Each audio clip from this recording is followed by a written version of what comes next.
रेखा जी, आज कौन सी कहानी सुनाओगे बच्चों को? आज आपको ना मैं वीलू मंगल की सुनाती हूँ। वीलू मंगल कौन हाँ, थे? भगवान की भक्तु है ये। ओके, हाँ, ठीक है, सुनाओ। वीलू मंगल का जन्म दक्षिण में कृष्णा नदी के पास हुआ, गांव में। अच्छा। हाँ, कृष्णा तो उनके पिता का नाम था रामदास। तो पूरे उनके पिता संस्कारी, धर्मनिष्ठ, पूरे उसमें निपुण थे, और ये बच्चा भी पूरा वीलू मंगल भी पूरा संस्कारी था। तो एक बार इनको किसी कार्य से कृष्णा नदी के दूसरे पार जाना था। तो ये जब उधर गए तो वहाँ से इनको ने एक बहुत मधुर संगीत की आवाज़ आई। तो ये उधर ही गए तो संगीत की आवाज़ ऐसी थी, कोई धार्मिक की नहीं थी, कोई ऐसी थी संसारिक संगीत की। हाँ, तो जब ये उधर गए देखा तो वो संगीत एक वेश्या के घर से आ रहा था। हाँ, वेश्या के घर से गया ये तो उधर आसक्त हो गए और वहीं रहने लगे। युवा थे, शादी तो हो रही थी लेकिन युवा थे, बड़ा तेज था। हाँ, उधर वो उसका नाम था चिंतामणि, जो वेश्या थी चिंतामणि, वो भी इनके ऊपर आसक्त होगी और ये तो घर छोड़ के वहीं रहने लगे। तो थोड़े टाइम के बाद जब पिता को चला, पिता दुखी हुए तो वो भी अपने परलोक सिधार गए। उनको पता चल गया पिता चल गया। अब तो वीलू मंगल बिल्कुल ही उच्छृंखल हो गया। उसको अब किसी का डर ही नहीं रहा। तो साल आया, साल पे सारे गांव वालों भी एक बेटा था और कम से कम पिता की ये श्राद्ध तो करना था। है उसकी पत्नी को जब सुना तो उसको पता तो चल गया था कि वो वहाँ रहता है।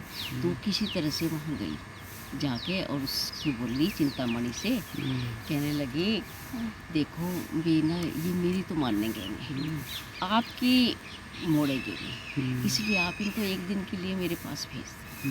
हाँ, कल वापस आ जाएंगे। उसको देखते ही चिंतामणि तो बड़ी प्रभावित हुई उसके पातिव्रत धर्म से, कि जिससे स्त्री का पति इतने अधर्म में फैल हो और उसके बाद भी उसके प्रति कोई नफरत भाव नहीं, तो उसको तो बड़ी उसका हृदय बड़ा वो पिघल गया। वो बोली कोई बात। उसने उसको कहा कि भी तू एक दिन के लिए हो जा। वो बोला नहीं, कि लगे एक ही दिन के लिए तो जाना, एक दिन के लिए जरा कल आ जाना। वो चला गया जी, श्राद्ध क्रिया करके उसकी पत्नी बोली भी आज तो आप रह जाओ। कहाँ वो कहाँ रहने वाला था, और वो तो जी आ गया। और पीछे उसकी पत्नी दीपक लेके आ गई। जब वो रात को चला ना, भी कभी मेरे पति को कोई चोट ना लग जाए। हाँ, आई जो उसने तो कृष्णा नदी में जैसे छलांग मारे, वो तो तैरना जानता था, पत्नी ने भी छलांग मार दी। वो बोली मेरा जीवन किस काम का, अब तो कोई मतलब नहीं रहा है। हाँ, मार दी, वो तो डूब गई, वो तो गई। और वो तैरना जानता था, उसका ही सहारा लेके रात को वो उसकी जो ऊपर आई वो लाश, और वो तो पार हो के और जो वहाँ रात को 12 बजे पहुँचा तो उसने यूँ था, वेश्या ने भी आज तो आने से रहा, कल ही आएगा। उसने देखा दरवाजा खड़काऊंगा तो लोग बचेंगे हैं, और ऊपर से बेड़े में से छलांग मारी तो वो वेश्या उठी, कहने लगे अरे वीर मंगल तू आज मुझ वेश्या के घर में है, अरे एक रात भी तू रुक नहीं पाया है। अरे तेरी जैसी पतिव्रता पत्नी का मुख देख कर मेरा तो हृदय बदल गया, और तू है, और इतना हृदय विदारक दृश्य तेरा है। और मैंने तो कह निश्चय कर लिया, मैं तो अब प्रभु भक्ति करूँगी। हाँ, अब तेरी तू जाने। उसने तो जी मुँह मोड़ के और माला ले ली और साधु वेश। उसका तो ऐसा प्रभाव पड़ा उसके ऊपर। और फिर उसका भी बोला, कहले भाई तय कहाँ गिरा, कितना संस्कारी था, किस कुल में तूने जन्म लिया और कहाँ गिरा आके, और इसका हृदय परिवर्तित हो गया। वो भी इसके पीछे दोनों चल दिए जी। तो वो बोले भी अपने दोनों अपने अलग अलग बैठ के भगवान का वो करेंगे, मुझे तो भगवान की करनी है। तो उन्होंने दोनों ने अपने अलग अलग राह ले ली। तो आगे जाके उसको चिंता में तो था ही वीलू मंगल, आगे जाके उसको एक गुरु मिल गया। भगवान की कृपा हुई, भगवान भेजते रहता है ना जैसा उसका नाम था शिव गुरु। तो वहाँ उन्होंने देखा, देखिए जीव तो संस्कारी है। हाँ, उन्होंने क्या करा, उसके हृदय सिर पे हाथ रखा, उसको वीरज दीक्षा दी, गुरु दीक्षा दी, और वो तो लग गया गुरु के चरणों में। 1 साल भर गुरु के आश्रम में रहा और पूरी भक्ति करी जो गुरु ने कहा। फिर वो होगा, कहने लगे गुरु जी मुझे वृंदावन जाना है। तो बोले अच्छा, चल दिया जी। तो रास्ते में एक तालाब पड़ा, सरोवर पड़ा, उसमें एक स्त्री स्नान कर रही, स्नान करके, और वो तो उसके पीछे पीछे हो गया। जब वो स्त्री अपने घर गई, और उस स्त्री ने मुड़ के भी नहीं देखा, हाँ चला गया, और जाके वो तो अंदर चली, कपाट बंद कर लिए, और वो तो उसके दरवाजे पे बैठ गया।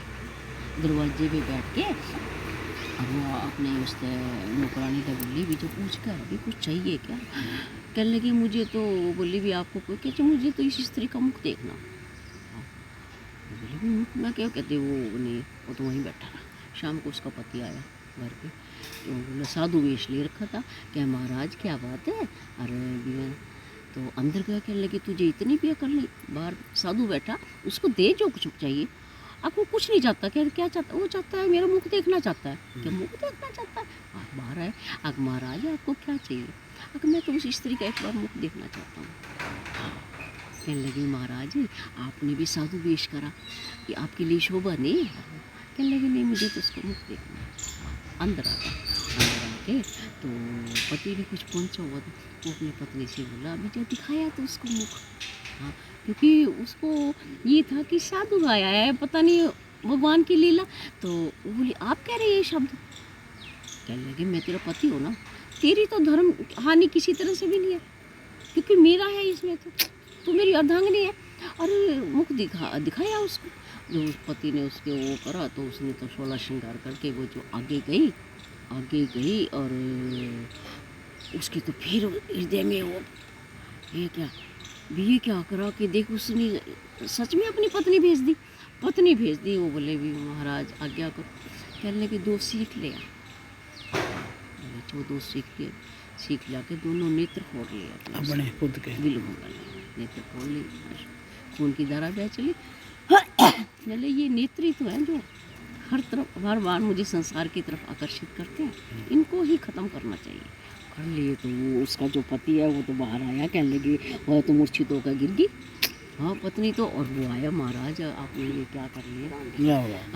क्या कर लिया, अरे ये साधु हो गए और आप। कहने लगे नहीं मैं साधु नहीं हूँ, साधु तो तुम हो जिसने इस अवस्था में भी अपनी पत्नी को बाहर भेजा, साधु क्यों है, मैं नहीं साधु हूँ, मैं तो बहुत अपराधी हूँ। लेकिन आज मेरे मन से निकल रहा है कि मैंने साधु का वेश धारण करा है, तो जा मेरे अंदर से निकला, तेरे को इसी जन्म में भगवत प्राप्ति होगी, इस वेश धारण करने मेरे अंदर से मैं तेरे को मंगल कामना देता हूँ।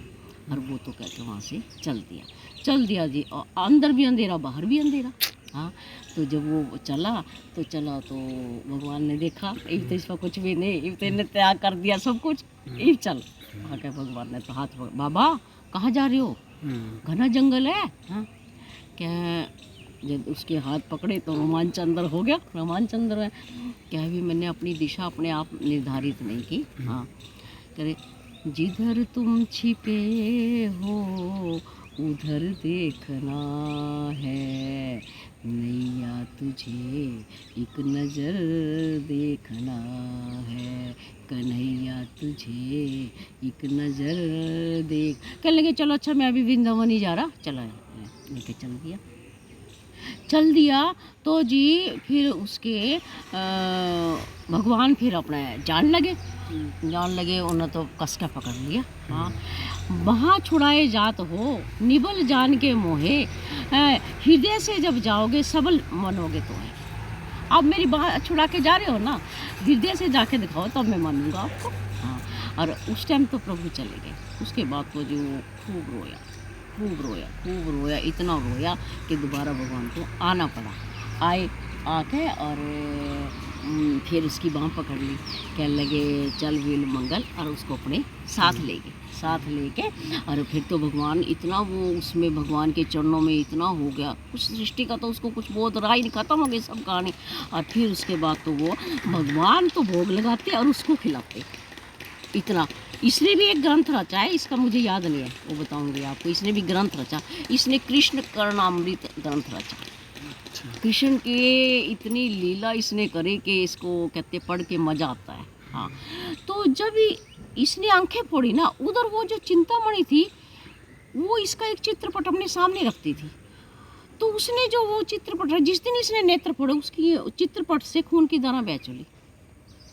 तो उसको लगा आज कुछ हुआ है वहीं पे। फिर जिस दिन इसको भगवान ने वो करा तो इसके नेत्र खुल गए उस चित्रपट पे। तब उसको लगा कि आज तो इसको कुछ मिल चुका है चिंतामणि को। हाँ, तो जी फिर वो बोले भी प्रभु फिर कहने लगे अच्छा ले वी विल मंगल, तो बैठ प्रसाद उसको हर रोज़ खीर का खिलाते थे। और वो अरे भी थोड़ा सा तेरा कार्य हो रहा है वो कर ले। कहने लगे भी कौन सा कार्य है? फिर इसके एकदम मन में आया कि मुझे चिंतामणि को इसने गुरु मान लिया था कि तूने मैंने नेत्र खोल लिया। हाँ, तो तभी एकदम चिंतामणि आ गई वहाँ। हाँ, चिंतामणि आ गई और वो तो जिस तरह गुरु के चरणों में प्रणाम करता है इस तरह इसने चिंतामणि के चरणों में प्रणाम करा। तो बोले ले प्रसाद पा। तो उसने जब प्रसाद पाया कहने लगे तो बड़ा दिव्य प्रसाद है। कहने लगे हाँ भी प्रभु भोग लगाते के हमें खिलाते हैं तो फिर मैं उसी के हाथ से पाऊँगी, तेरे हाथ से क्यों पाऊँगी। हाँ, तो फिर इसने प्रार्थना करी, भगवान से प्रार्थना करी भी प्रभु आके इसको प्रसाद आए, भगवान दोनों को प्रसाद खिलाए और दोनों की बाँह पकड़ के अपने लोग के लेके। जय श्री कृष्ण। जय श्री कृष्ण।